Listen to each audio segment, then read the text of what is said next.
And welcome back to a Standard Fantasy Football Podcast. I'm your host, Jono. As always, my co-host, Chris. What's up, guys? Welcome back for another episode of our divisional breakdowns and previews. Today we're going to be talking about the NFC East. NFC West. Before we break down into the NFC West, I'd like to go over a couple news and notes. Bunch is happening today and this week since camps have begun. First off, Brock Purdy's good to go with no designation at the start of camp, which is pretty good. That's a good sign for the 49ers and a guy who has won his starting role. Secondly, Jonathan Taylor is on the PUP list. That's minor news. I think he'll be off it soon, but he did have that surgery in the offseason that ended the rest of his season last year. Something just to keep an eye on. Kyler Murray, obviously, we all expected him to be on the PUP list. Josh Jacobs no-show to camp, another one that was pretty predictable to happen as well. And flew out of Vegas. Yep, and flew out of Vegas. Bryce Young named QB1 in Carolina. That's huge news, especially for people who are in dynasty leagues right there and rookie drafts. Cole Kmet was extended by the Bears, so that shows that he's got a grip on that offense as far as the tight end goes. He led last year, 50 receptions, 544 yards, and 7 touchdowns. He was tight end 7. So that's another guy to keep an eye on. They did add more weapons there, so that could muddy it up for him, but he's obviously somebody they like. John Mechie cleared for camp. No designation at all, which is huge coming off of battling leukemia and also the hamstring injury he had. So kudos to him. That's huge. Lastly, on the camp news, we have Zach Ertz on the PUP list. Again, he had the injury to his knee. He's on PUP. He's supposed to be coming back and looking good, but Trey McBride has been the one working with the first team, so that's a guy to keep an eye on. That's a dark horse tight end because he's a second-round pick, I believe, by the Cardinals. Very talented tight end. Zach Ertz is as well, and I'm high on Zach Ertz because the guy is very good, and they're going to need to throw to somebody besides Hollywood Brown. So it's another one. Few injuries to talk about briefly here. Number one, Jalen Ramsey carted off the field today for the Dolphins. Ended up being meniscus injury that's going to require surgery. He's going to miss at least the start of the season, could be more. Well, they're not doing so. Key note on this. I know it's just defensive, but this is a big deal.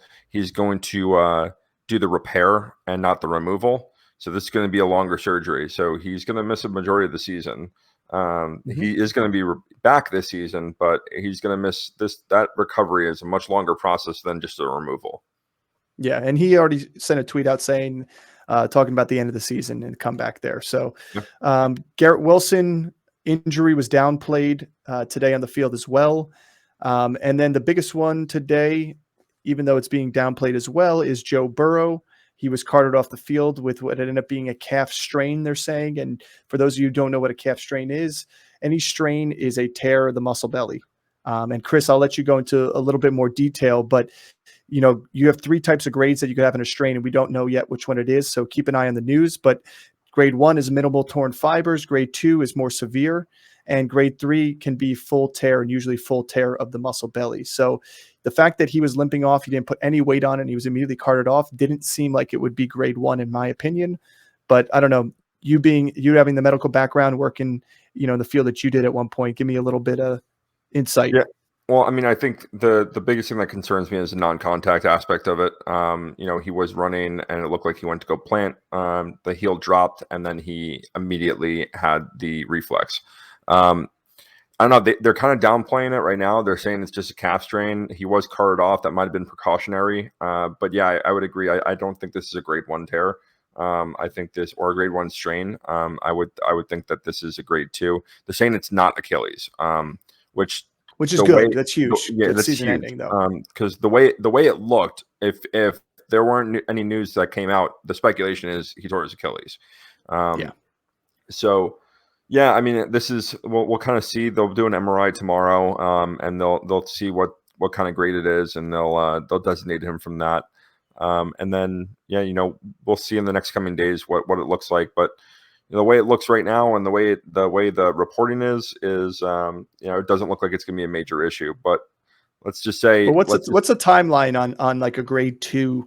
Obviously, grade 3 is more severe. I mean, that could be a little while. But what would be the timeline on grade 2? Are we talking 4 to 6 weeks? Are we talking 8 weeks? It Obviously, depends. It doesn't seem like he's out of the preseason at this Yeah, I point? mean, it depends. I don't think he's going to miss significant time in the season. He might miss some preseason, but that's okay for a quarterback of his caliber. Um, Correct. they what this might do is they might scheme so where they don't want him running the football, and this is a muscle injury, and we all know that the biggest predictor of future injury is past injury, especially when it comes to soft tissue. So we'll see. This could be a 6-week thing. This could be an 8-week thing. It depends on how he's recovering. I'm sure he's going to get the best medical treatment that is available. It's not his knee, and it's not any significant ligament. So he avoided, the big chunk of time to miss. And this is still training camp. There's no real new weapons in that offense that he needs to kind of get in tune with. I think he's going to hit the season at 100% and be ready for week 1. Yeah, I mean, we're about 6 weeks out now from the season, roughly. So it's significant enough to keep an eye on, obviously, but it's not a season-ending thing unless something comes up in an MRI that we don't see. So I mean, this would be pretty devastating if he missed any time, because this is a guy that I think everyone loves to watch. This is a team that everyone loves to watch. And I know a lot of people who already drafted, there was a lot of people that drafted Jamar Chase as, the 2nd or 3rd pick overall. And without Joe Burrow there, that could be a league killer. That could be a season killer there. All right. Well, we'll update. Follow us on our Twitter account and our Instagram account. We'll update if we hear any more news from that. That being said, before we get into the NFC West, don't forget to like and subscribe and hit that notification button so you can see all our new episodes as we post them on YouTube. You also get notifications on all our shorts that we do, and don't forget we do those daily as well. Let's start off. I'm going to start off. Let's talk about the Arizona Cardinals. Finished the season last year, disappointing 14-3. Right? Yeah, well, they lost their I'm going to mix it up. They lost their coach, obviously. He was canned. Kyler Murray got a big bag of money. They were 18th in yards per game passing, and they were 18th in passing yardage. So they were, in their passing game, they weren't the worst in the league. That being said, because they had to. They were losing constantly. They were playing from behind. So that's another note to make for this year in fantasy wise. These guys are going to be playing from behind. There's going to be garbage time for this team. And yeah, it may be Colt McCoy to start the season, and maybe Kyler Murray to finish. And I'll talk a little bit about why I like to get him late in drafts, but that's a team that's going to be doing it. They only had 17 touchdown passes. They were bottom 6 in that. And they were top 10 in sacks allowed last year too, as well. So not a great team offensively to have. That being said, it doesn't mean that there's not any weapons to grab in this offense. They were bottom half in rush attempts and rushing touchdowns. Obviously that correlates with the fact that they had to pass a lot more. So let's dive into a couple players. I'll read up a couple stats, and I want your thoughts, Chris, on where you would be taking this guy in. So let's start with James Conner here. In the fully healthy games last year, he averaged about 16 carries a game. He averaged about 4.1 yards per carry. He had 57 total targets and 45 receptions for 292 yards, about 24 yards a game.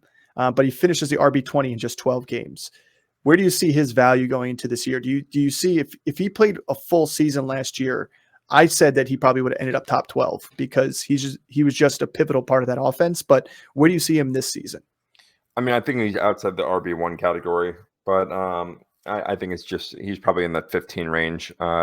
This is a guy I'm looking to draft in the fifth or sixth round. He's going to be there with other guys like Cam Akers that I think. Yeah, we talked about the zero RB strategy, and he's one of the guys that we like for the zero RB strategy. But here's my biggest concern is that even though he is targeted a fair amount in terms of the passing game, they're going to be behind in a lot of games. And if you look across their receiving board, there's no down the field. They're all small guys, right? And so I can assume that some of those dink and dunk kind of safety valve passes are going to go towards the receivers and less to James Conner. This is it's really hard for me to fall in love with this guy and be like, oh yeah, I love him. I'm going to go draft him in the 3rd or 4th round. It's really hard because his offense is going to be bad. And I agree with you. That's high up to get him anyway. yeah, I mean, I think the 5th and 6th round is a really good spot for him. And that's where I'd be looking to go and get him. But, with the offensive line being the way it is, I mean, the defense is not very good. It's a new head coach, so who knows what kind of schemes that they're going to have for the passing attack. I don't really like any. I mean, He still averaged about 5 targets before his injury in week 5, like those first 4 games. Yeah, so, don't get me wrong. I have him in my top 20. Don't get me wrong. Like I like him enough to where I would go and draft him, but I can't really make an argument for him jumping into the top 12. Like this is a guy that I think everyone at this point knows how I feel about Bijan, and this is a guy that Bijan is clearly better than, and way more valuable too, because even if he's going to have a more limited role, like James Conner should get the volume that I suspect Bijan is not going to get, but that doesn't matter. Like there's this offense just isn't good enough to be able to sustain a top end running back. And Colt McCoy actually doesn't mean he won't get bell cow usage. It just means like you're not going to have a top end running back coming out of his team. Look at his average. It's not anything special. I mean, it's over 4 yards a carry, but it's barely over 4 yards a carry. So it's not this huge. We weren't seeing. I think his biggest damage that he made was in the receiving game. He had these big breakoff receptions on, just a screen pass or, this just a red alert play. So with the touchdown numbers, here's the only thing I'll say about him is the fact that he is 64th overall right now at running back 26 in standard ADP right now, which I think is a crime to James Conner. I mean, it's more or less because people are expecting this team to go 4-13 all over again, which there's not much pointing the needle in another direction to me. I mean, even Vegas has them at 4.5 at the line. So that being said, to me, I'm thinking it's a steal if you get him at that 64th overall pick. You know what I mean? Yeah. Like I think he's going to be better than that just based on how it is.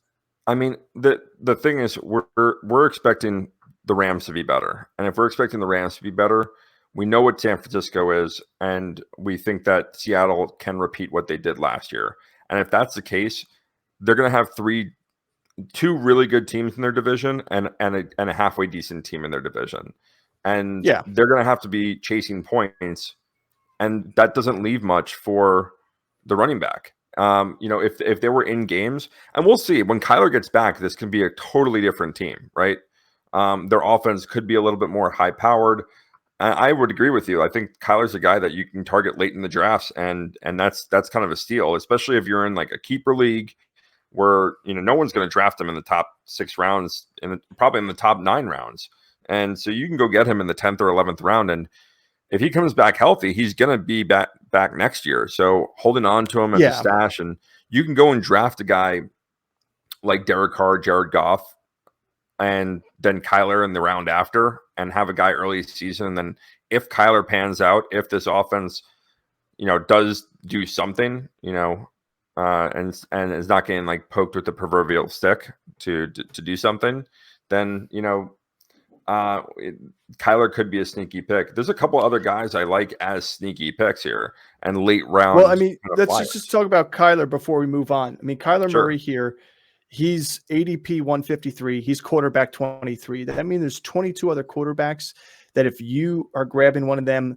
like for example, you said Goff, but I mean, someone like Matt Stafford, Derek Carr, any of these guys that you get later on because you fade quarterback and you fill your team with anything else, go grab Kyler Murray. That's my advice, because you grab Kyler Murray and he comes back second half of the season. He comes back the first third of the season. He may be in a position where, maybe he doesn't scramble for the 450, 500 yards that he's doing coming off the ACL injury, but the guy is an accurate passer. He's got a rapport with Hollywood Brown and his other people. He knows how to play football, and they're going to want, I mean, I don't think they'll rush him back that soon, but if you go into your playoffs with someone like Kyler Murray, who has opportunity to be throwing the ball, especially more in garbage time, I think you may have a, I wouldn't call it a cheat code, because I don't think without his running ability is really going to be a cheat code, but you're going to be better off than maybe running out Matt Stafford in your playoffs, because you just have a higher ceiling sometimes in that case, because he's just going to throw the ball way more times.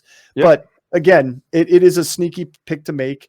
He played in 10 games healthy last year, not including the game where he tore his ACL on the first drive.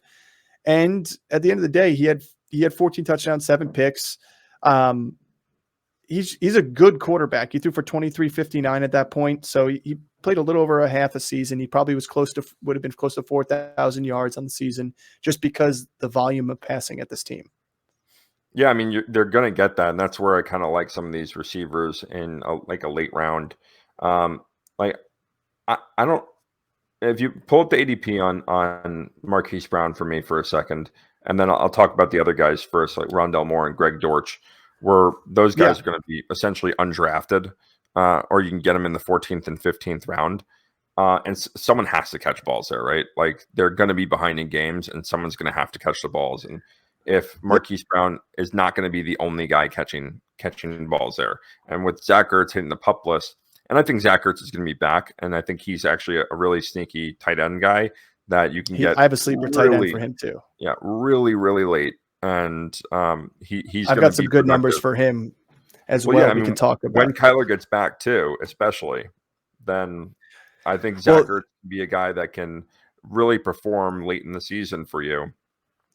Let's talk Hollywood Brown then for in this case. He's going overall ADP 76. This is right now we're talking about late July. So these numbers are going to change, but he's 32nd receiver off the board as the number one on his team, which is really interesting because everybody else is around him. I guess you can argue Deontay Johnson's the number one and Evans is the number one on his team, and they're right there too as well.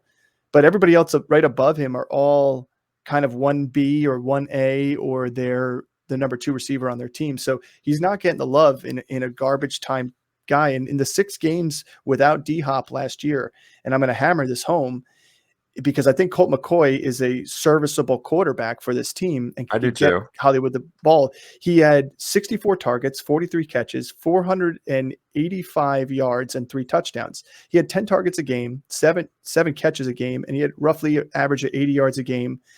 And the last 5 weeks with Colt McCoy, he still averaged, and that was with D-Hop, still averaged 7 targets a game. So, and that was playing a role when D-Hop was getting fed like 14 targets a game. So to me, it just shows that Colt McCoy can service a Hollywood Brown, and Hollywood Brown can be the number 1 guy without D-Hop there, especially because of the volume of passing that they're going to have. I'm taking him ahead of his ADP all day in drafts because I'm afraid to let him try and fall to that 32nd receiver, because I think there's people who are going to look at it and be like, oh, I can get Hollywood Brown instead of picking up, DJ Moore. I can get Hollywood Brown instead of picking up Chris Godwin. It's like those are the other guys that are Tyler Lockett, these other guys that you're hoping for these games who I think are great receivers, but you're going to get a guy who's going to be the number 1 target on his offense all season. I don't know. Regardless of throwing the ball. I kind of disagree with you with a couple of those guys. Like I'd probably take him over Deontay Johnson. I'm taking Tyler. Yep. I'm smashing Tyler Lockett all day over Marquise Brown, all day. And Tyler Lockett's 1 ahead of him. He's just 1 ahead of him, and he deserves to be. But DJ Moore's 10 ahead of him. I'll take DJ Moore ahead of him. 10 receivers ahead of him. Yeah. Yeah. See, that's where I differ. But I can't see, again, we're assuming that he's going to step into a D-Hop role. He's not D-Hop. No, we're expecting him to do what he did without D-Hop. Sure. But we expect this offense, which literally was putting him on pace for like almost 1,300 yards. It was 1,300 yards and 9 touchdowns. That was his pace in the first 6 games of the season. I'm not going to go by pace. All right. And you can't project. Yeah, but that's the only way you could truly look at it, though. I know, but you can't project out season-long stats over a 6-game spread, and you can't just say this guy's going to have 1,300 yards. Like, correct. But I still say, but a 6-game spread is a good sample size. That's not a teaspoon of sample. That's a whole tablespoon of sample size right there. That's a third of the season that he was playing elite football as a wide receiver. Right, with Kyler Murray. Yeah, but I'm saying he still did it he still was going 7 targets a game at the end of the season with Colt McCoy and D-Hop in there too as well. Sure, Deontay Johnson was getting seven targets a game. Yeah, but Hollywood Brown obviously did something different with it. But I'm not here to argue with you. I'm just Yeah, I mean, I'm like, giving my I like, advice out there. yeah, I like him. I'm taking him ahead of his ADP. If you're in the middle, like here's one of the advices in drafting. If you're in the middle rounds, you can take a chance on somebody falling to your ADP because the chance of them getting to you is a little bit easier. Whereas you're on the end, you sometimes have to take a shot, like we said, is take a shot at a guy. And here's a guy that if I'm at one of the corners on the turns, I'm taking a shot ahead of his ADP if I want him on my team. And I do. I think he's going to be fantastic. yeah. I mean, So at least in our league, maybe in other leagues that I'm in, I might go and draft him in this position. But like, at least in our league, where I would want to draft him, I'm not going to be able to because my keepers are going to be in the 6th and 7th round. And so he's going to be gone in those 2 rounds, and I'm not going to go and draft him in the 5th round, and he's probably going to be gone by the 8th. No, it doesn't. I'm not going to go and draft him in the 5th round. There's going to be other if he's available in the 5th round, there's going to be other people available that I like better. Again, I would take Tyler Lockett, DJ Moore. I would probably take him over like I said, over Deontay Johnson, but yeah, Godwin I would take over him. I think Godwin's going to have a great season. I probably would still take Evans. I have Evans as a bust, and I'd still probably take Evans over him just on potential. Okay. Well, we'll finish up here with Zach Ertz. He's ADP 184, tight end 23. So you can not even draft him if you want to just wait, and you can take him off the waivers, or you could take him with your last pick in your draft, whatever you want. I think he's a sleeper. I mean, he had 68 targets before his injury, caught 46 balls for 394 and 4 touchdowns. He had 7.5 targets per game. And that was a lot. All that was it was pretty much before D-Hop came into the picture and then commanded a massive target share. So that being said, out of that season so far, you could see that tight end is going to have a role with the Cardinals because, like you said, the other guys are not downfield threats as much. They're all short, small, intermediate guys. And the tight ends are going to create the mismatches where they're going to be able to take a little bit deeper shots and have a little bit more of a depth of target than these smaller receivers at more cases, especially because Christian Kirk as soon as Christian Kirk vacated, that deep threat was gone. So Hollywood Brown is your field spreader, and you've got the underneath with the tight end. So Trey McBride, Zach Ertz, I think these guys are going to feed just on volume alone. And so if you're looking for a tight end because you faded it all the way at the end and you go to pick 2, I wouldn't be afraid to pick up someone like Ertz just because the sheer volume is going to be there and there's not much competition. Yeah, I mean, I'll say this on Ertz is that, like, I completely agree with you. I'm like, in the 15th round, I would go and draft him. So even though his ADP is not being drafted, I would go and draft this guy in the later rounds, in the 14th or 15th round. Go and get yourself, if you miss out on the top 4 or 5 tight ends, right? If you miss out on Kittle and Kels and Andrews and Hawkinson, and you end up getting a guy like Freiermuth or even Pitts, go and draft Ertz with your last pick. And just because if those guys are inconsistent or they don't pan out, Ertz is going to be a wait and see. But I think when Kyler comes back, he's going to be extremely valuable at the tight end position. So you might have to roster him, but I would rather roster him for 4 or 5 weeks and wait for Kyler to get back than have to fight in waivers for him. Especially if I'm a guy that doesn't have a tight end, a top tier tight end. I mean, I'd probably still with Pitts. There's a couple of guys I'd probably still I wouldn't go and draft him, but I think Schultz is a great guy to pair him up with. Go and draft Schultz, go and grab Ertz. If you go and grab Gesicki and go and grab Ertz later. Even Cole Kmet, someone like Cole Kmet. Yeah. I mean, here's the thing about Ertz, and the last thing I'll say, because we don't need to hammer on a guy who we're still unsure what his status is going to be early on. But last year, he got hurt week 10 against the Rams. He only played 13% of those snaps. So I'm not even counting that game. So 9 games. In 9 games that he had, he was a top 7 tight end for those 9 games, and he was never higher than tight end 16. So like that just tells you his value in that team and the availability. And that was even when D-Hop came back. He still had a tight end 7, a tight end 6 game. He finished tight end 19 in 9 games. So you can just see the value that he has. He's still a good talent. In the year prior to the first year with Arizona, I think he finished as tight end 11 in standard, tight end 5 or 6 in PPR. So he's a great tight end. He's aging, he's older, but the guy's fantastic. You could argue that him and Kels were the two to like really start the whole tight end. Jason Witten. Yeah. Yeah. So that's it for the Cardinals. Leave a comment. Let us know what you think about the Cardinals if you're even drafting anybody. So let's move on. We'll talk about the Seattle Seahawks. 9-8 last year.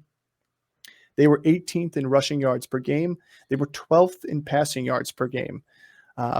And they had a good running game too, and they were still 18th. But where do you want to start with them? Because like you can go up and down this roster and be like, love him, love him, love him, love him. I'm gonna start with the guy that finished highest at his position, and that was Geno Smith. Finished QB 5 last year.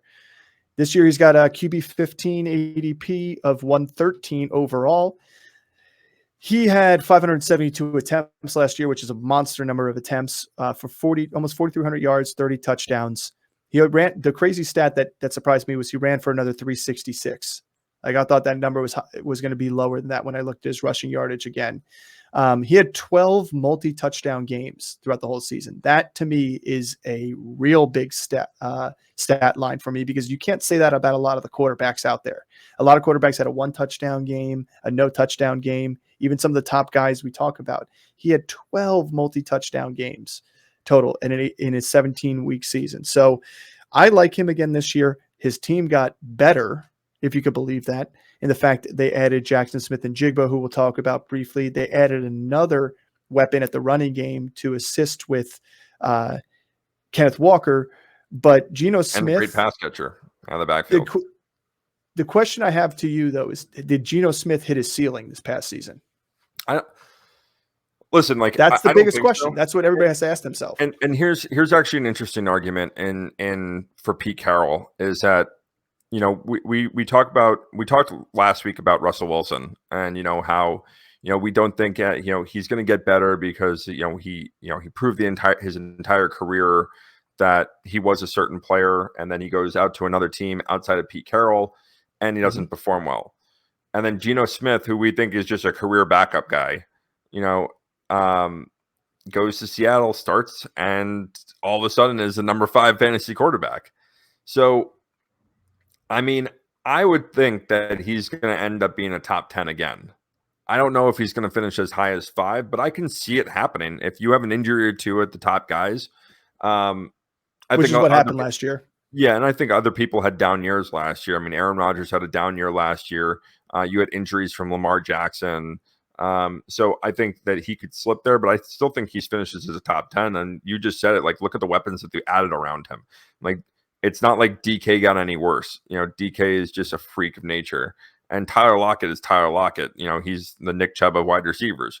JSN is going to have a role in this team. I think a lot of people expect him to overtake Tyler Lockett as number 2. I don't see that happening, not this year. I think this is a perfect scenario for him. Everyone wants these guys to come in and be like, they're way more talented. They're younger. They're going to be this. It's like, this is a perfect scenario to let him develop as an NFL receiver when he's behind Correct. 2 really, really good Pro Bowl receivers, and he can be the number 3. He's going to be successful in that number 3. And if it's not about the individual player, it's about the team. And I think JSN could have some good stats this year. I don't see him having numbers like Olave and Garrett Wilson that was last year. He's just not on the on those. The volume's not going to be there. Well, exactly. He wasn't on those teams where they had to step in and essentially be the number 1 right off the bat. He's going to be the number 3 off the bat and for the majority of the season, unless there's an injury to one of those other guys. But how can you not like Geno Smith when you have 3 really, really, really talented receivers? See how I did there? 3 reallys?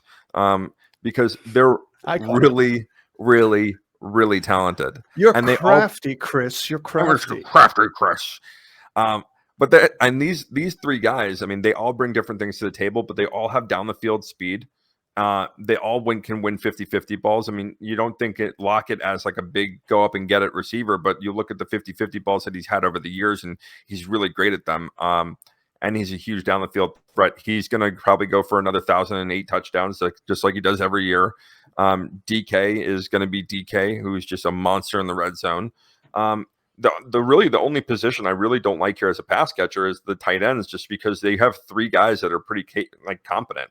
Like and you have Noah Fant, Will Dissly, and Kobe Parkinson.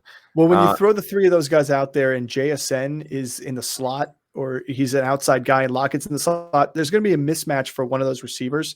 I just don't see the tight end benefiting from this addition. And you'd be the tight end position as a whole. So if you actually look at it, the tight end position as a whole from the Seattle Seahawks was actually really efficient. It's just they don't have they don't have a number one tight end. So it goes in one game, it could be Noah Fant. One game it'll be Will Dissly. And Will Dissly can have games where he catches 2 touchdowns. But I don't think they're going to have to lean as heavily on the tight ends like they did as last year, where the tight ends they lock up 2 of the receivers, and all of a sudden the tight ends are flying around open, and you saw these crazy big chunk plays by them. I think you don't see that because, I mean, let's go into, let's answer it here. Like real quick, one line, did Geno hit his ceiling? No. Okay. So yeah, I mean, Chris here believes that at QB5, he didn't hit his ceiling. Now, obviously, some people had some down years, so he may not finish QB5, but you've got him finishing top 10. I've got him finishing top 10 as well in QBs. I don't have him as a top 10 QB in my ranking because to me, I don't think he's got much left in his ceiling, but he has a high floor where I think some other people, you look at Tua and you look at some of these other quarterbacks, they're going to have, to me, they have a higher ceiling just because of those offenses and the passing volume too. But I think he's going to still be slept on this year again. Yeah, well, that's the thing is I think he's good. Like, do I think he can be QB1 or top 3? No, I don't. In terms of his fantasy outlook, I think QB5 is a really good finish for him. It's better than what a lot of people expected. Is that his ceiling is the QB5? I'm not sure. Like, I think again, if he finishes QB5 last year, the offense got better. There's more weapons on that offense. And so, yeah, I guess you could say he could get 5 more touchdowns there and break into like the 400-point range, and could break into QB4 or something there because just because the rest of the QB, his ceiling can rise even though the rest of the QB finishes rise as well. I think the one downside that really keeps him out of that top 3 discussion, and Burrow did this last year without a ton of rushing yards, but he doesn't have the rushing ability that some of these other guys do, and that's a huge, that's a huge point total in terms of fantasy. But in terms of ceiling, like I think he can easily throw for 5 more touchdowns. I can and Burrow had 6 more than him last year. See, that's like the biggest difference. So yeah, right. Well, let's move on to our receivers here. Let's start off with your wide receiver 1 with DK Metcalf. He's wide receiver 15, 34th overall, which should be about where he should be in here. I honestly think he could probably be a little bit higher than that. You can make your argument. Some people can argue he could be a little bit lower. He was finished at wide receiver 20 in standard, 16 in PPR last year.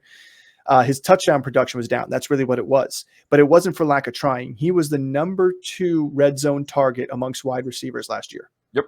And it just didn't mesh for him. So he had the most targets. They force fed him the ball. Yeah, but he had the most targets of his career, but the lowest yards per target. That was the biggest change that I saw. Like they had a large dip in yards per target for him last year than they did. And I think with the addition of JSN, his yards per target should go up again because I think his route tree is going to open back up a little bit more. I think they were asking him to do something a little bit different. And they were doing the yin and yang thing with Lockett and him. I think now I don't see him hitting the target numbers he had last year. However, I see him still being in the 120 to 130 targets, putting him in that top 15. I also think his efficiency goes up. So I would agree with you. I don't think his targets go up, but I think his efficiency does go up, and I think his touchdown numbers go up. I think people are scared of him and have been hearing that in the offseason. I'm not scared of this guy at all. If he's sitting there for me, I'm taking him. I'm not reaching around him for somebody below it. Yeah, if he's at the tail end of the second round, I'll take him. Here's a question. Here's a question for DK for you. Keenan Allen, DK Metcalf. Keenan Allen. Even with the red zone targets. A healthy Keenan Allen. Yeah. Well, you got to say both of them will be healthy, but yes. Yeah. Okay. Yeah. Because they're pretty close in terms of their evaluation. I think when I was looking at before, Keenan Allen was right around maybe a pick or 2 before him. So Anyway, give me your thoughts on DK Metcalf before we move on to Lockett, and I'll look it up for us. Well, I'm going to transition right there. All right, I'll do it for you. Oh, actually, sorry, Keenan Allen's wide receiver 18, right? Going wide receiver 18 right now. Yeah, 3 behind DK Metcalf. Yeah, I still think. I mean, those two are pretty close. I wouldn't be upset with either one of them. I still think I like the offense, the Chargers offense, a little bit better. And they're both in kind of scenarios where there's 3 legitimate targets there, right? And a rookie. Both have a rookie. They can both go 3 wide. Yeah, I think the volume for Keenan Allen is better, and I think it's more consistent. And that's what I'd probably look for.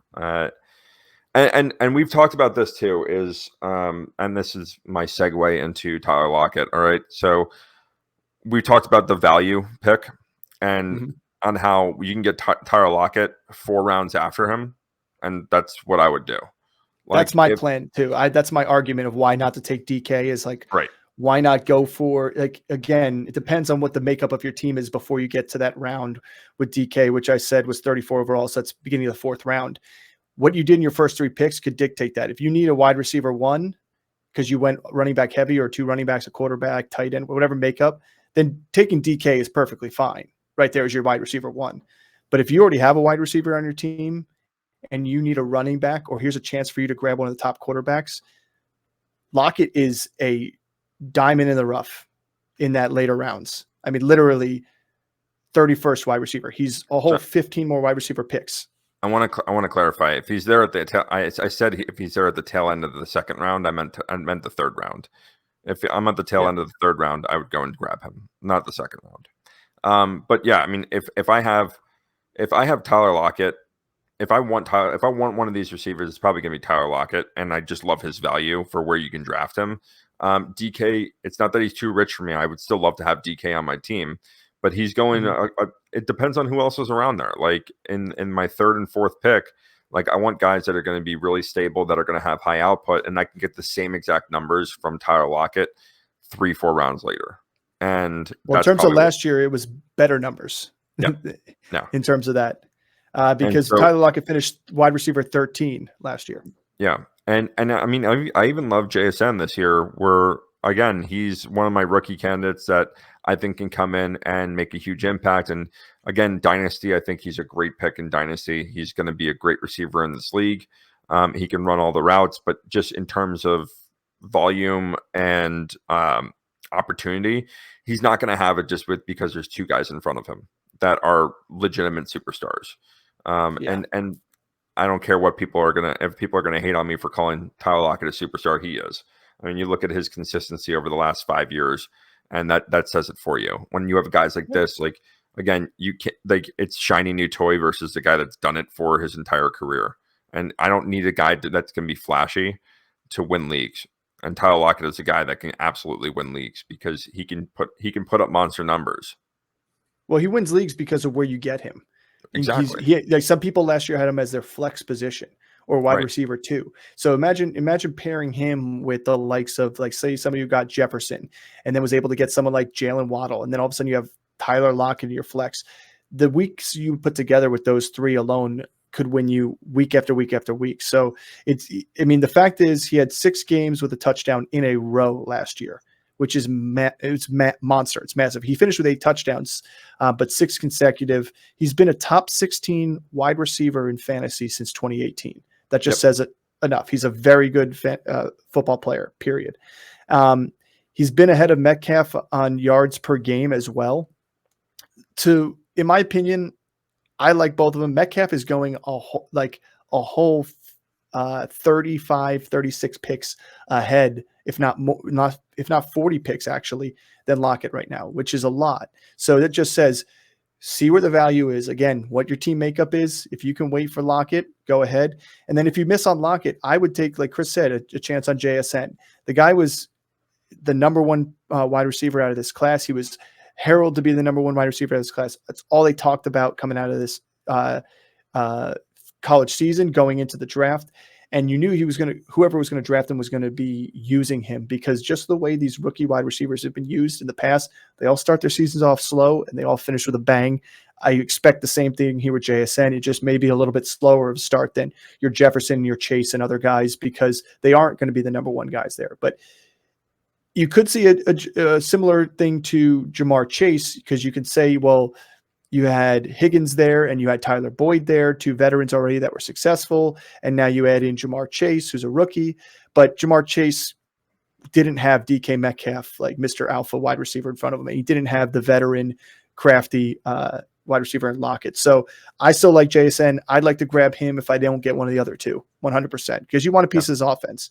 And the other two pieces of the offense that I kind of like too are Kenneth Walker and Zach Charbonnet. And again, we talk about value. I'm leaning towards Charbonnet because I think, yeah, he's the shiny new thing, and I'm not letting that distract me. The guy's a very good football player, very good runner. Walker last year finished at running back 15 as the main guy after, Penny was hurt. He had about 18. He was running back 18 in PPR. He had a 4.6 yards per carry average and 9 touchdowns. The touchdowns are what the number that bothered me the most, because as a running back that is finishing at running back 15 with a 4.6 yard per carry, and you're only finishing with 9 rushing touchdowns, I expected more out of that offense. But again, he led the league in 50. He only played 12 games, and he missed some time. He did lead the league in 50 yards or more rushes with 3 total, which is a pretty big stat. So he's a home run hitter. And that's usually what you want to see out of your running backs, instead of the David Montgomerys who don't hit the home runs and just, punch and bruise their way through. And I think he was one of the bigger things I wrote here was that I don't remember where he finished here, but he did have a ton of 20-plus yards rushing carries, which is another good sign. So again, they schemed him well. They played him well. Pete Carroll did a great job in the offensive coordinators there and getting him the ball to be successful. I just think Charbonnet is going to be a problem at some point this season because he's too good of a back. They took him too early on in the draft. And let's not forget, when Kenneth Walker was drafted, he was drafted to play right away as well, just like I think Charbonnet is. The only difference, he was drafted to play behind and alongside Rashad Penny. And now you see the tables turn. I don't think Kenneth Walker was ever in their mind thought to be the bell cow back that he had to be last year. And that's where the fear of having Walker this year to me is. I don't think they didn't want him to be a bell cow back at the draft. And I think they had to do it last year. And I think they don't want to do it again this year. So, I don't think that the plan is to have him be I think there are very few rookie running backs that come in that are going to be bell cows right off the bat. And I think they're going to gradually get into that. I think we talked about it already earlier, a month or two ago when we, in one of our earlier episodes about Zach Charbonnet and him getting drafted, and how I really do think it's going to be a 60-40 split when we get midseason. And I don't think Charbonnet is, he might start as the year as a third down back. Charbonnet is a really exceptional pass catcher. So I think he's going to be used in that role, at least early in the season. And then they might start giving him rushes later in the season. Again, I would agree with you. I don't think that Kenneth Walker is going to be the bell cow for the majority of the season. I still think he is explosive, right? I think he's taking a lot of hit. You just said you like Charbonnet over Kenneth Walker, but Kenneth Walker is taking a dip down in ADP as well. And I like him for his value because I think a lot of people are sleeping on him. Like, he's still going to be majority the ownership of that backfield. Charbonnet is not going to come in and take 50% of the touches. So no, and I'm not saying it either. So this is a really good offense, right? They're top 5 in scoring. And so why would you not want a running back in a team like that? Yeah, he had 9 touchdowns, but that was how many games did he miss last year because of injury? Because he didn't really play a whole ton in the first 5 weeks when Penny was in. And then I think he missed 2 or 3 weeks. So let's say he played 9 games. So right? he played every game last year, except for one against Carolina, week 14. He only played 21% of the snaps week 13 when he got injured. But early on, he didn't play week 1. So he didn't play the first 3 games. He had no more than 36% of the snaps, and then it went up to 50, and then boom, he was, he never went higher than 87% of the snaps though either. Yeah. So again, there's very few guys that are going to be above that, right?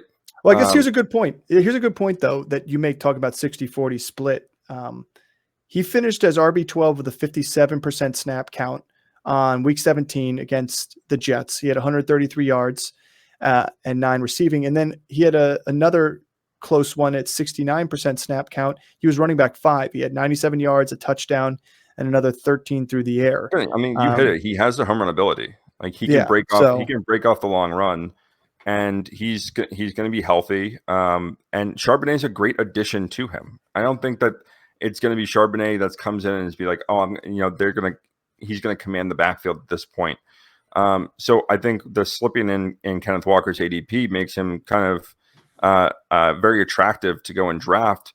Where he is being currently evaluated, and I like him there, and I'd probably draft him. Like if I'm going, hero running back and I have just one and then I stack up on wide receivers, he's a great number 2 to grab. I wouldn't want him to be my RB1, but I would love him as an RB2. I would love him as a third running back for sure. So yeah, well, he finished 15 last year, and you could see he did miss 2 games, and he started off a little bit slow, but he also didn't command the upper. He didn't command bell cow numbers. Well, and that being said, let's just say, I just want to say where he's going games, right now. He's going running back 15 again this year. Right. So if he keeps exactly how it was last year, and he played more than 9 games. Well, no, he played in those. So like the first 5 games, Rashad Penny was still healthy. I'd say he played in 12 games where he was the main guy. Well, he missed the Carolina, and he missed the Carolina game, and then he got 3 injured. games where there were 3 games at the beginning. He missed the first game, then 3 games, and then he missed week 14. Penny didn't get hurt until week 6. Yeah, but he still had like a 50% or higher snap. Okay, so let's percentage and plenty of carries. He had 9 touchdowns in 12 games. Yeah, so it's still really pretty good. Right. Yeah, no, I'm not saying it's bad. I'm just saying. So we expect those numbers to go up. If you have a guy that's RB15 and he only played 12 games, he missed 5 games of the season essentially. Like that's a great finish, and we can expect. And again, this goes to the point. He really wasn't commanding a ton of carries in the backfield, even with an RB15 finish last year. So why wouldn't we expect him to at least stay the same? Well, let's move on to our next team. But the last note here is just one thing to note about the running backs in Seattle, and this includes 366 yards off of Geno Smith. They were only 18th in the league in yards per game rushing. So they were middle of the pack. So they're not going to blow your socks off getting either of these running backs. But Walker has the home run ability, and if you like him where he is and you like him as your RB2 or a flex, that's great. But running back 15 is probably going to garner more than a flex unless you go running back heavy. Moving on, let's go to LA Rams. 5-12. Vegas has them at 6.5. I think they can do better this year as long as they stay healthy. They shouldn't have been 5-12 last year. That being said, they weren't great even with Kupp and Stafford at the beginning of the year. They also didn't have Akers going bananas like he did at the end of the season. So they were bottom 6 in yards per game passing and bottom 6 in yards per game rushing. So not great for a team. That being said, we talked about this team being a team that is going to improve just based off they had so many injuries last year to key positions. So yeah, the numbers are going to look bad. Like if we're looking at numbers from last year, they're going to look bad. Well, no, I've got some good stats that show the promising ability of these players on this team. And with Matt Stafford, he's QB 21. He's 145 overall. So you get him for a steal for a guy that's going to be. I mean, you could argue it, but people are arguing Eli Manning not being Hall of Famer. People are going to argue he should be a Hall of Famer, but Stafford's been a great quarterback in the NFL. He did have a 68% completion percentage. He averaged, I want to say, I can't remember how many games he played before he got hurt, but he was averaging 34 attempts a game and about 232 yards per game.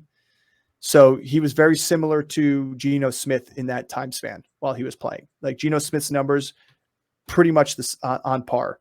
And let's not forget he was QB5 in 2021.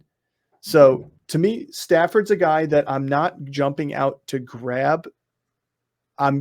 He's coming to me if I fade quarterback. That's the way I look at it. He's not one that I'm going to be afraid of getting because, again, this team is probably going to be playing from behind and have some garbage time. And who better than Matt Stafford used to do it in Detroit during garbage time as well. So I like Matt Stafford, Love me some especially with a healthy Cooper Kupp. Speaking of Cooper Kupp, he's wide receiver 3, 5 overall. Some could argue that he should be wide receiver 1 or 2. And I'm not, anybody can make any argument with his top 3, top 4. In the first 8 games, he had 500-yard games with 6 touchdowns. He averaged 9 targets a game in 8 of those. And in 8 games, he only played 8 total games healthy before he got hurt. He was still wide receiver 23 overall. So number 1 below double digits. Yeah. So that being said, there's no arguing Cooper Kupp. I mean, like I said, you can argue if you want to take him as your first receiver off the board. If you are in a PPR league and you want to argue Kupp over Jefferson or Kupp over Chase, or both those guys, you can make your argument that this guy is going to be the only target there. He's going to get the volume, and he has. I'm not saying he's going to go for almost 2,000 yards again, but I'm going to tell you he's going to see the lion's share, and he's not going to be as much target share as those other guys are going to get. Let's move on to the guys that have a little bit more question marks on them. Well, this is absolutely going to kill me because I'm gonna do it again for the second straight year. Is you have to really like the guy that's opposite Cooper Kupp. And last year that was Allen Robinson, and that didn't really work out well for me. Yeah, but you were high on Van Jefferson last year. Not as much Allen Robinson. You were high on. Before they signed Allen Robinson, I loved Van Jefferson. And you didn't hate Van Jefferson either. I remember you still high on Van Jefferson, but you weren't going to take him after Robinson got signed. No. So I like Van Jefferson this year. I think that Puka is a sleeper option in that offense. That he left today with some cramping and got carted off the field at practice, but I don't think it's going to be anything. It's the hottest month in history of the recording. So and people want to go to Death Valley just to experience 130 degrees. Stay inside, people. Yeah. Stay inside. When taillights are melting in Arizona, I am not stepping outside there. Hey, I've personally seen in Phoenix people cook breakfast in their windshield. Like just put it out in the car and just let it cook in the sun. I've seen it. But yeah, I mean, I like Puka as a deep sleeper. I know there's been a lot of talk about Tutu Atwell, and I just don't see him getting heavily volumed. It's there's other guys like that in other offenses that I like. Like a good comparison is like Rashid Shaheed in New Orleans, and I like Rashid Shaheed a heck of a lot more than I like Tutu Atwell. Well, who's your big sleeper pick of the year that you kept talking about all offseason too? Trent Sherfield. Same situation. Sherfield. I mean, the other receiver too that you left out of that list was Ben Skoranek. He's another one who had like a couple of highlights in the game. But again, all that stuff came last year without Cooper Kupp. Right. I mean, Cooper Kupp is this offense through the air. And we've actually seen Van Jefferson be productive with Cooper Kupp on the other side, which is why last year I really liked Van Jefferson coming into the season before they signed Allen Robinson, is because we've seen in 2021 Van Jefferson be productive opposite Cooper Kupp, and I think that can happen again this year. I still think Cooper Kupp is going to be. I mean, I have him. We've done our wide receiver rankings. I can easily make the argument for him being the number 2 overall, or the number 2 wide receiver, not overall. Yeah, and if you're going PPR, then you could argue 2 overall. Sure. Yeah, I mean he's an absolute freak when it comes to catching the ball. He's the best route runner at the top of the route in the league. This guy is always open, and Stafford knows that. And his rapport with Stafford is fantastic. Stafford is going to come back healthy, and Stafford is Stafford. He's a gunslinger. He's Brett Favrean without showing his. Well, he has been his entire career. We know what Matt Stafford is. At the end of the day. God damn it! I said that he showed his man junk, and now we're going to get sued like Pat McAfee.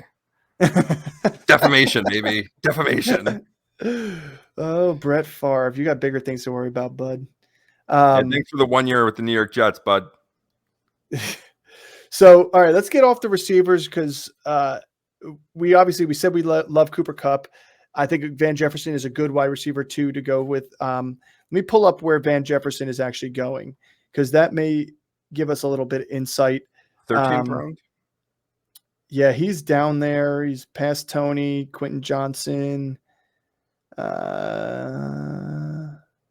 Oof, man, he's down there. There he is, 72, wide receiver 72, 186. So, I mean, he's down there. Free, I mean, baby. he's literally being drafted for free. Get him free, baby. So he's one that you could go on because he's going to get the number 2 looks. This is a team, again, that we talked about playing from behind. And here's the thing I will say before we talk about Cam Akers and Tyler Higbee is if Stafford isn't healthy or something happens to Stafford or issues are going on, they have Georgia here, this side of me. They have the Georgia boy, Stetson Bennett there now listed That's at not a depth boy. chart. The guy's like 30 years old. He's true. He is. He's our age. No. But Stetson Bennett's there, and I think he's a more capable quarterback than they had who they threw out there last year. So to me, I think he think he's better than Baker Mayfield? I mean, you can make that Yeah. argument. You can make make that argument. I could. So I'm not going to hype Stetson Bennett up anymore. I'm just going to, go Dogs. Teddy Two Gloves would be a great backup in this offense. Well, you don't. Yeah, I guess. So Cam Akers last year finished at running back 23, and that was, or he's going running back 23 right now, 59 overall. I don't have to see where he finished last year. He didn't finish high because he only had 786 yards and 7 touchdowns, but he had a 4.2 yards per carry. He came in hot at the end of the season when they needed him. When they started had that little bit of spark with Baker and everything. He came in hot. They added no real competition, really. They added late round draft pick, I think, and they have old draft picks. Yeah, Sony Michel, who was there in the past, who again, he had a little bit of a piece before, but I think it just shows that they want to have insurance there because Darrell Henderson's no longer there. McVay just so reminiscent of a couple of years ago when everyone drafted Darrell Henderson to be the guy, and then Sony Michel and Cam Akers were splitting in, and McVay just doesn't care. He's like Belichick. It's injuries. If one of these guys gets injured, the next man up is going to get it. So it is like Belichick with that aspect. But literally, McVay came out and already said that in the offseason that he's going to be a huge part of this offense. Yeah. He singled out Akers, and Akers, I think, earned it. Yeah, I think Sony Michel is a better option than Kyren Williams. So having a solid backup there, I think Cam Akers is going to be the guy. And again, we've talked about him and Connor as being our best 0 running back candidates to go and grab in those middle rounds. And I still feel that way. I still think Cam Akers is going to be solid. He's going to be on an improved offense where he doesn't have to carry the workload. But when he does, it might have taken him all season. I think he went through some things last year, maybe personally, that he was going through in the middle of the season. Then when he finally committed to the team, and we saw the kind of production that he had over the final 5 weeks of the season. And if he gives that kind of effort, if he is anything like that, then he can end up being a top 10 running back. But I'm not going to draft him as that because we just don't know. There's so much inconsistency. And again, I kind of talked about it early in the season or early in this episode where I'm not going to project out a 5-game span and be like, oh, well, during this 5-game span, if he got this kind of volume, the same kind of argument everyone's doing with Chig. It's if he did this and he got these amount of Chig's a smaller sample size. Well, you look at Cam Akers' season last year and the sample size is there for when he got the volume of touches. Again, he was playing, we thought this offense was going to be terrible. Baker Mayfield is a quarterback, and you're like, all right, well, what is the running back going to do there? And he ended up performing really well and kept them in games and actually helped win some games for them. Yeah, he had an RB4 finish, an RB1 finish, 2 RB13 finishes. But I mean, even in his even the past seasons, he still wasn't. He was injured the year 2021. He was pretty much off the team. But don't forget, he did the same thing when he came in his rookie year. Remember, he came back and they brought him in the wild card and divisional round, and he went bananas those 2 rounds again. Yeah, at the end of the season. So it's not. I think it's just one of those things that I think McVay had him in a doghouse a little bit more, and he was going through some stuff for sure. I think you're going to see a refreshed Cam Akers here. I do too. Let's talk about Tyler Higbee before we move on to our last team, the Niners. Tyler Higbee finished as tight end 15, believe it or not. He literally was heavily targeted while Cup was there as well, not just while he wasn't, which is a big thing. He had, I think I looked at it, 72 receptions after Cup with 3 TDs. I mean, he just was a machine. I think I think he was higher in PPR, if I remember too. Can we just pause and can I say this really quickly? And this is going to go for pretty much every tight end. I'm going to make a stock video and then just copy and paste that every time we talk about a tight end. That's not TJ Hawkinson. That's not George Kittle. That's not Mark Andrews. And that's not Travis Kelce. But he was one of the few guys that got 100 targets, that are on the back end of that whole thing, and 72 receptions. So, I mean, yeah, I agree with you. They all jumble together. They all make one little. I'm still going to draft a second guy. He's not consistent enough to be a starter every week. Is he a guy that can finish as a top 10 or a top 15? Yeah, he is. But there are literally a plethora of guys. Every guy not named those 4 that I just named, is in that category. Yeah, and I agree with you. The same argument, you can go and make an argument for Tyler Higbee. You can go and make an argument for for Dalton Schultz. You can go and make an argument for Gerald Everett, and you can make an argument for David Njoku. They're all the same guy. They're all the guys that are going to be they're involved enough in the offense to have value, but they're not involved enough in the offense to be a consistent every week starter. So he's going to be a matchup play.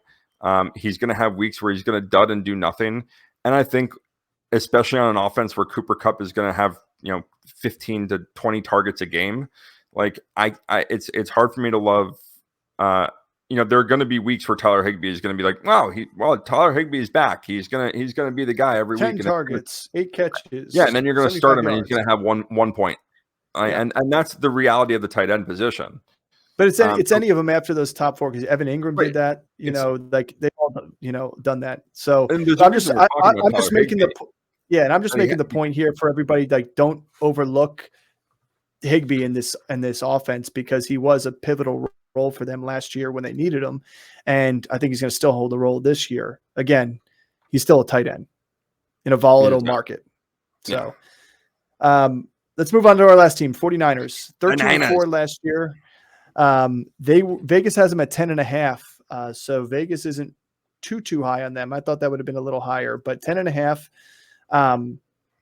Brock Purdy, as we said earlier on in the news and notes, he is not have a designation, because when I was writing up my notes for this episode, I was talking about Purdy, Darnold, and Trey Lance, who to start the season. Has Purdy earned the starting role? Obviously he has, and I think Purdy starts the role. Yes. Here's the question before we Purdy's a quarterback that's going to fall into that same category as your Stafford and your Carr and all those guys down there. He was very good. He was very efficient late in the season in the games he did play. He had multiple multi-touchdown games, which was huge. Again, it's a small sample size. You're extrapolating that out. Can he do that for a season long coming off an injury? Who knows? So I think his ADP speaks for that.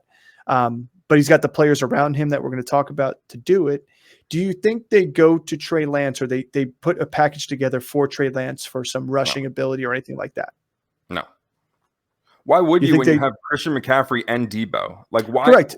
No. I know. I'm just saying. I'm throwing that question out there. And do you think they trade him?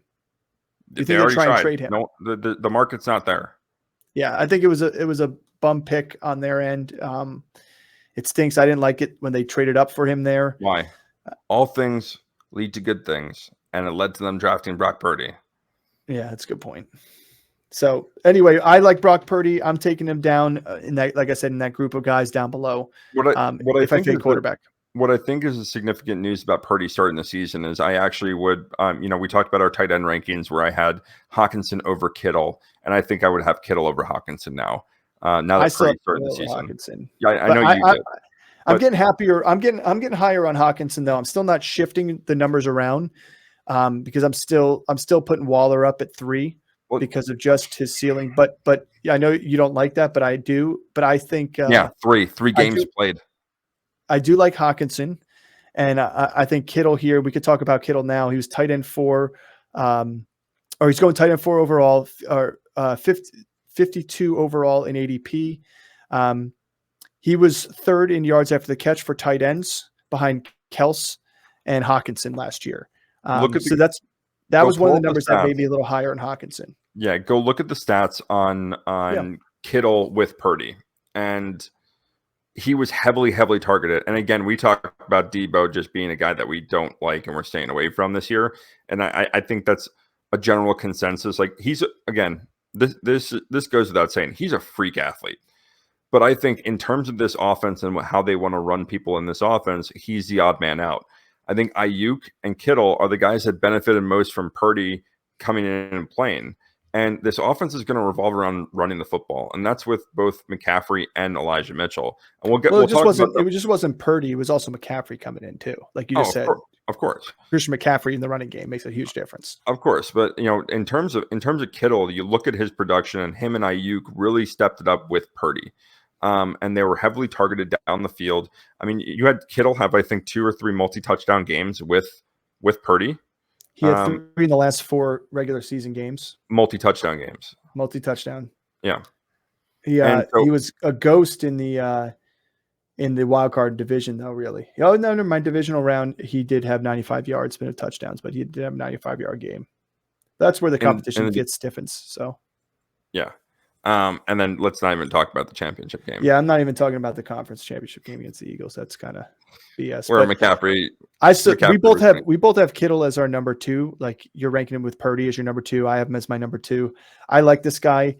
Or my number 3. Sorry, number 3. And I like this guy a lot. It's tough to say because the hard part is when you're drafting a tight end and you don't get Kels, who's probably going to be a first round, late second round if your league doesn't value Kels like you should.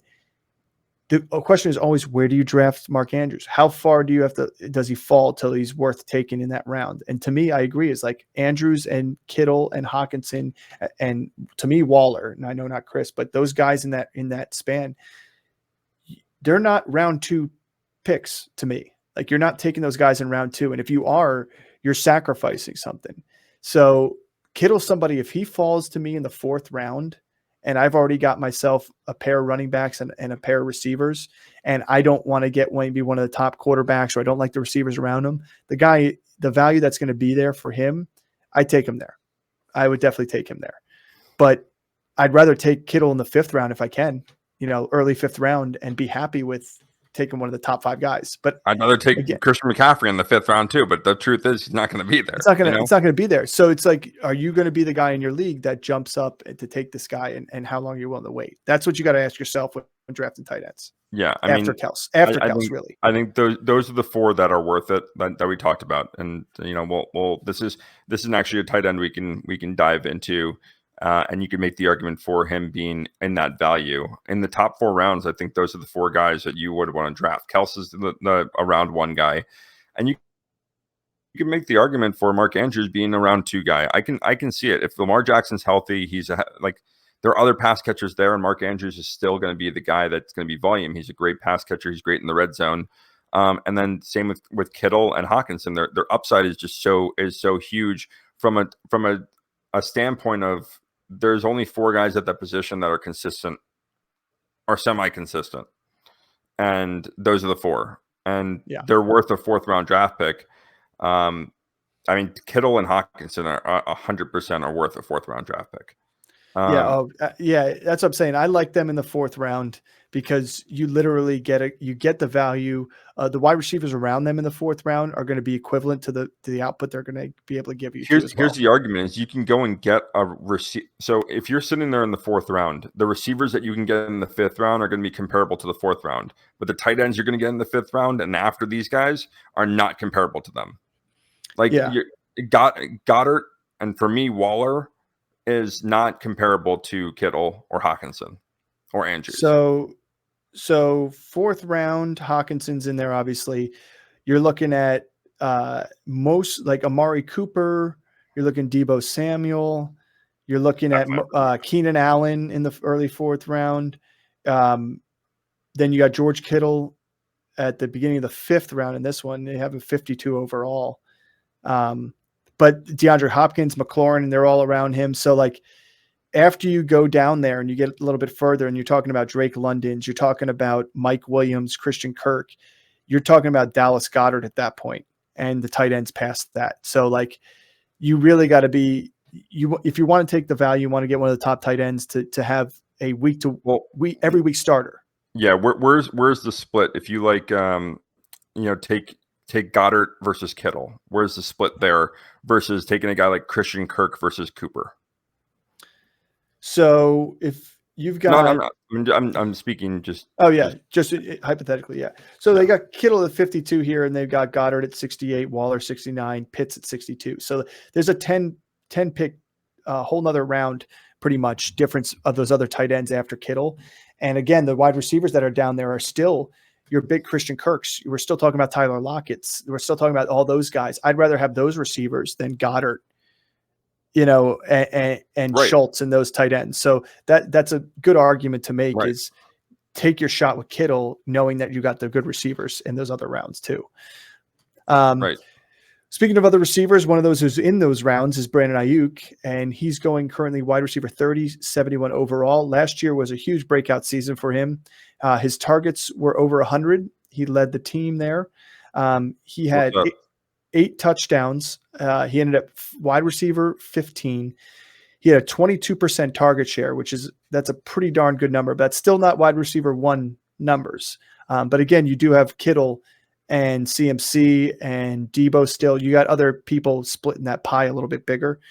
He had the same amount of target share as Terry McLaurin did for the Commanders, to put that in perspective. So still pretty good.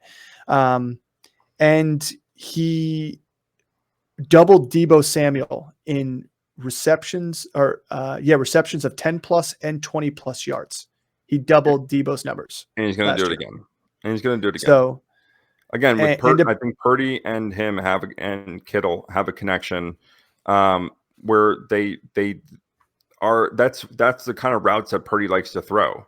It's not the Debo. Debo's going to still have a role in this offense. Debo's still going to get his. He's going to still have games, but we've talked about this all offseason too with value. Ayuk's value is better than Debo's, and it's not an argument. Like, I'm not saying he's a better player. I'm not saying he's a better athlete, but his value is much, much better, because the end of season production is going to be very comparable, if not better, from Ayuk, and you're going to get him 2 rounds later after Debo. So there's no argument you can make to tell me that Debo Samuel is a better player on your team, on your fantasy team, than Brandon Ayuk is. There's no argument you can make to me. Well, yeah, Debo, and we'll roll into Debo here, and I'll talk about both of them at the same time. But Debo's wide receiver 16, 38th overall. So you're getting him at the beginning of the 4th round, versus Ayuk is going 71st overall, which is literally the end of the 6th round. So to me, when I look at it all, Debo had less than 100 targets last year.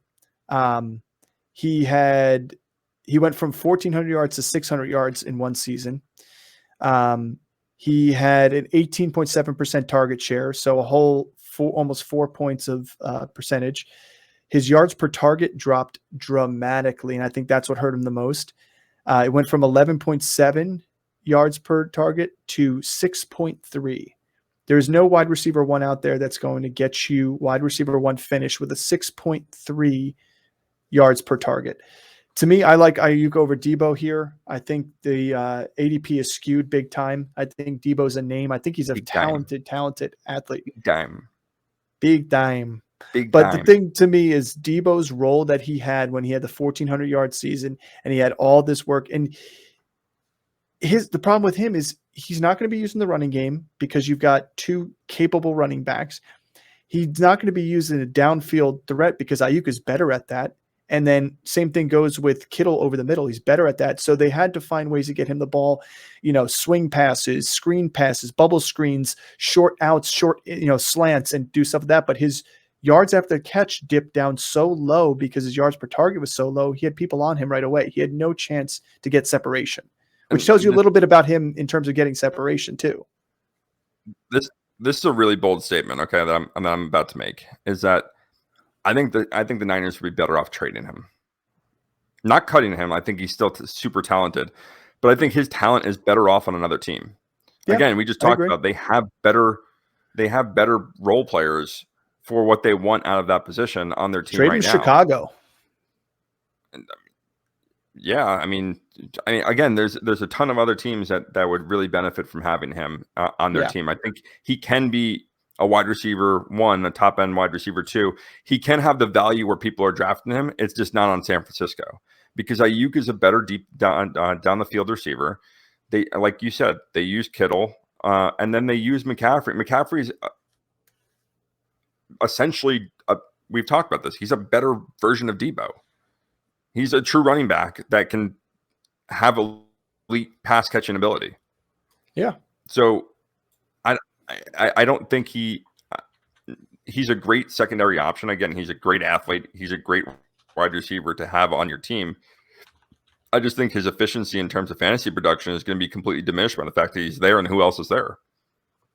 No, I agree with you. I'm on the same page. I'm not high on him. I wasn't high on him last year. I mean, he had that giant year, but to me, I've never been a believer in him. Remember when Trey Lance and Debo Samuel were the best wide receiver, quarterback keeper selection ever? Just throwing some shade on our buddy Nick.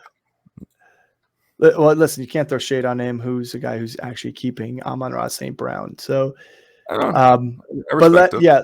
So last year with Debo, like I said, his yards per target were 6.7. He did have a yards per reception of 11.3. So again, that yards per target is alarming to me because you're asking for yards after the catch at that point. Yeah. And I'm not looking for yards after the catch when your target is so low. That means they ran a lot of screens with them, a lot of swing passes. And when I looked at I'm looking up Christian McCaffrey's numbers here real quick, and his yards per target last year in San Francisco was higher than Debo Samuel's at a 7.1. Yep. So that says enough for me there. Yeah. Let's go into talk about McCaffrey and Elijah Mitchell because we both like them both, right? Yeah. So, CMC we have as our number 1 overall pick in standard leagues for sure. And you could argue PPR if you want to. It depends. Full point maybe differently, but I love CMC. I think he landed in the perfect team he could have landed on from Carolina because there were a lot of other places he could have gone that would have been tougher for him to do what he did last year. He's not being asked to be this guy to carry the ball, for 200, 300, 250, 300 times. He's going to carry the ball for, 230, 240 times, but that 2019 season with Carolina when he had 287, he's not going to have to do that here because he's going to be more efficient runs. He's going to have better pieces around him, allowing him to be better. And then they're going to scheme him out there. He has a catch percentage last year. His catch percentage of his career is 80%. You're not going to find a receiver that good. So getting him the ball, through the air is something that San Francisco is going to scheme. And I love that. Go ahead. Yeah. We don't have to waste too much time talking about Christian McCaffrey. He is the best running back in the league on the best running football team in the league. And that's just it. You can make the argument that Chubb is a better pure runner, but from a fantasy perspective, what they use from Christian McCaffrey, he is in the best situation out of any running back in the league because of how they use the running back position. But I really do want to take some time and talk about Eli Mitchell because I can make the argument that he's the best handcuff in the league. Well, 100%. I mean, just alone for Elijah Mitchell, what he did in 2021 in 10 games started, he was able to post up 963 yards rushing with a 4.7 average. Just blew out of the water. If it wasn't for injuries, I don't know if they would have ever had to make that trade for McCaffrey. You know what I mean? Right. But that being said, even when he came back, when McCaffrey was there and he was there at the same time, he still garnered his carries. He was able to go with a 6.2 yards per average rushing. He wasn't big and heavily used in the passing game, but nor was he in 2021, to be honest. But just alone, the fact that he still got 45 attempts on the season and he had 2 touchdowns. The guy's going to still be used, especially not just for breathers, but situationally for the San Francisco. And if anything were to happen to McCaffrey, you got yourself a bona fide wide receiver, running back 1 on your squad still. If you are a McCaffrey owner, you have to find a way to get Elijah Mitchell on your squad. Plain and simple. Yeah, I mean, if you go hero running back and you don't draft another, if you stack up top at running back, you'll be able to survive with an injury up there. But if you have McCaffrey, especially if you're going like running back, and then the next 3 picks or next 4 picks are going to be, wide receiver, tight end, quarterback, anything but running back, go ahead and handcuff McCaffrey.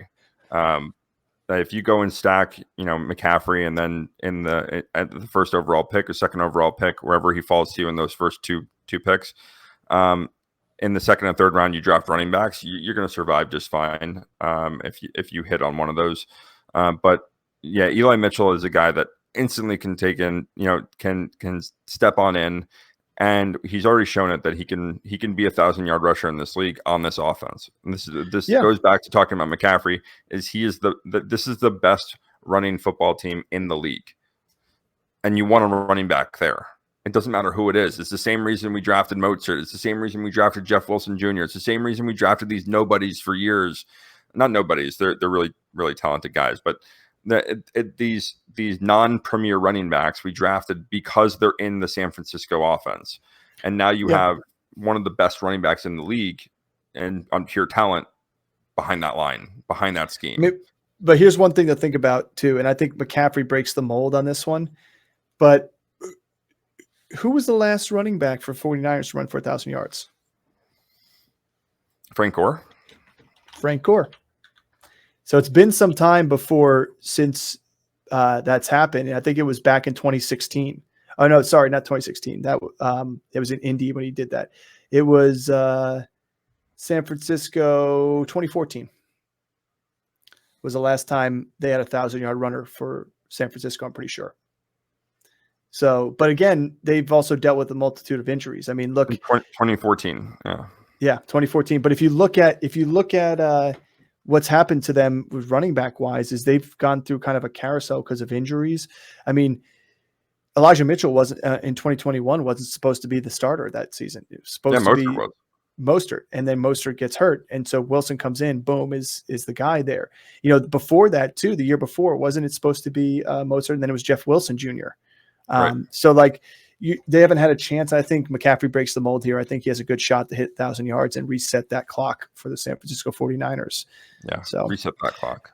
Vegas has them at 10.5. Like I said, I'd like the over on that again, just because this division does not scare me at all. But that's our NFC West breakdown preview here. If you like what we said, please leave a comment. And as usual, like and subscribe. Hit that notification button. Please leave a comment. Hit that notification button if you can, so that you can get all the updates and alerts to your phone or computer or whatever you may be using to watch our podcast on as we drop our new videos. As always, tune in next time.